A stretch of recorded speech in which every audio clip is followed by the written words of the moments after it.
तो परीक्षित महाराज हाथ जोड़ करके कहने लगे, प्रभु मुझे इसी कथा को विस्तार से समझा दीजिए तो मेरे प्रभु एक एक बात समझ में आ जाए। श्री सुखदेव जी महाराज कहते हैं कि हे राजन परीक्षित ध्यान देना, शनकादि नारद भू हंस अरुणी और यति ब्रह्मा जी के इन निष्ठिक ब्रह्मचारी पुत्रों ने गृहस्थाश्रम में प्रवेश नहीं किया। थोड़ी सी नहीं, आपसे नहीं कह रहा हूं। यानी जब इतने वचन कहे कि ब्रह्मचारी निष्ठिक पुत्रों ने गृहस्थाश्रम में प्रवेश नहीं किया, प्रवेश क्यों नहीं किया? क्योंकि उसका भी कारण था। कारण क्या? कि उनके भी कोई संतान नहीं थी और अधर्म जो था वो भी महाराज ब्रह्मा जी का ही पुत्र था। उसकी पत्नी का नाम मृषा, उससे दंभ नाम का पुत्र माया नाम की कन्या हुई।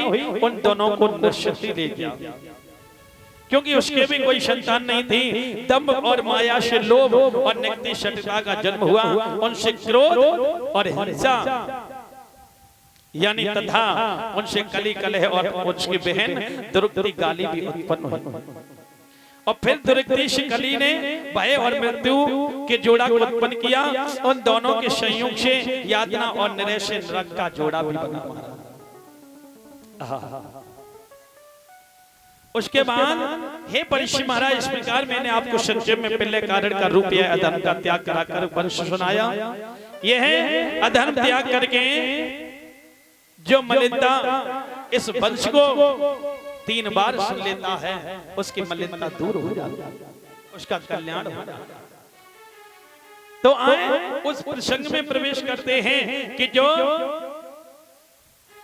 हरि के अंश ब्रह्मा जी से के अंश से उत्पन्न हुए पवित्र कीर्ति महाराज स्वयंभू मनु के पुत्रों के वंश का वर्णन करता हूं। महारानी शत्रुपा और उनके पति स्वयंभू मनु से प्रियव्रत और उत्तानपाद, ये 2 पुत्र हुए।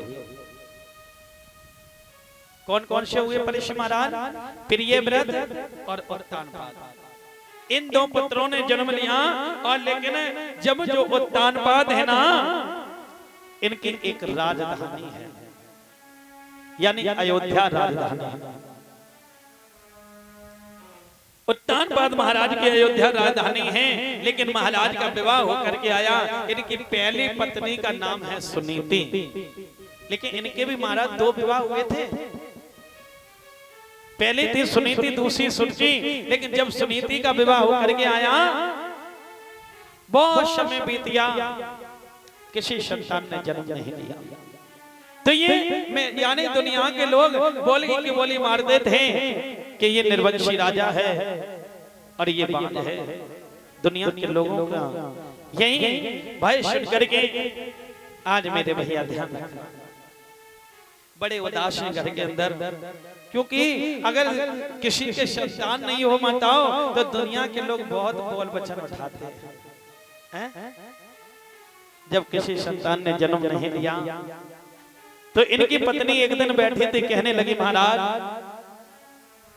देखो दुनिया के लोग जो बोल के वचन देते हैं ना, इससे मैं बड़ी तंग आ गई हूँ। तो हे महाराज, आप मेरे कहने के अनुसार अपना दूसरा विवाह कर लीजिए।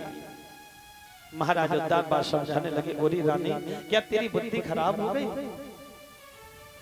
मान लो मैंने दूसरा विवाह कर लिया और उससे भी कोई संतान नहीं हुई तो, क्योंकि ये भी बात सत्य है परीक्षित महाराज, ध्यान रखना कि प्रभु अगर संतान देता है तो पहले ही पत्नी को दे देगा। और भले पहले बाद में 10 विवाह कर लो, अगर आपके जीवन में संतान नहीं है तो संतान नहीं होगी। ये तो एक मनुष्य की सोच होती है कि पहला विवाह नहीं किया तो कोई संतान नहीं हुई महाराज जी, और दूसरा विवाह कर लेंगे तो शायद हो जाएगी। ऐसा कुछ नहीं है भैया। अगर परमात्मा ने पहले पत्नी से अगर संतान दी होगी आपके जीवन में तो पहले हो जाएगी, अन्यथा नहीं होगी। तो ये महिलाओं में बड़े खुश होते हैं, कहा कि हे भद्रे, अगर मैंने दूसरा विवाह कर लिया, जो दूसरी रानी आएगी तुम्हारी जिंदगी को तो बर्बाद करेगी, लेकिन हमारी भी जिंदगी को बर्बाद कर देगी। लेकिन रानी ने ज्यादा कहा। आज महाराज उत्तानपाद बड़े मजबूर हो गए। अपनी पत्नी के कहने के अनुसार एक दूसरा विवाह किया, जो दूसरी पत्नी का नाम है सुरुचि। विवाह होकर के जैसे डोला द्वार पर आया और सुना तो एकदम से दासी को भेजा, जाओ मुझे ये लग रहा है कि हमारे महाराज विवाह करके लाए हैं तो दूसरी रानी आ गई है, डोले में से उतार लाओ। वही दासी जाती है,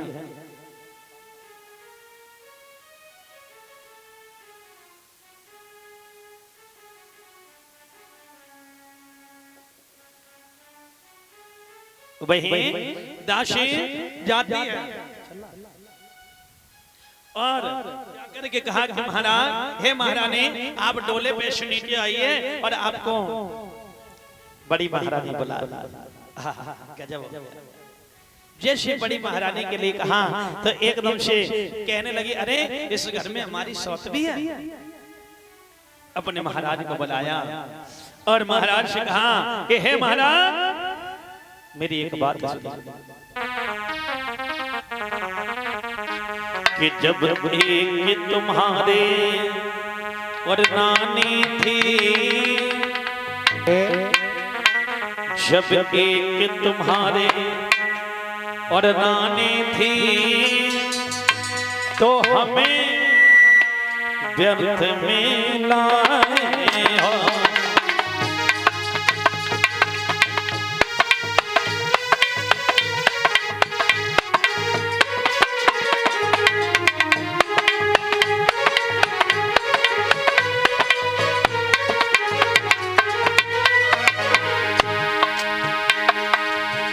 जब एक तुम्हारे रानी थी,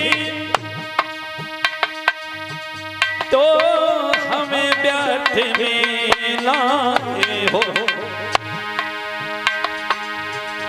यह भोगों के लिए मुझे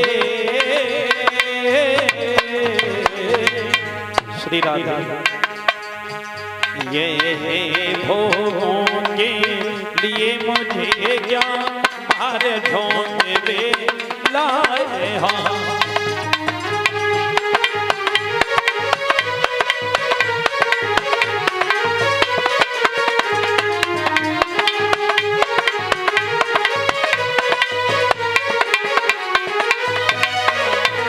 हे महाराज, मेरा आपसे एक रिक्वेस्ट है, एक काम करिएगा, बस इतना ही एहसान करो, इस डोले को वापस भिजवा दो। तुम इसके साथ विहार करो। हे महाराज, तुम इसके साथ विहार करो और मुझको पीहर भिजवा दो।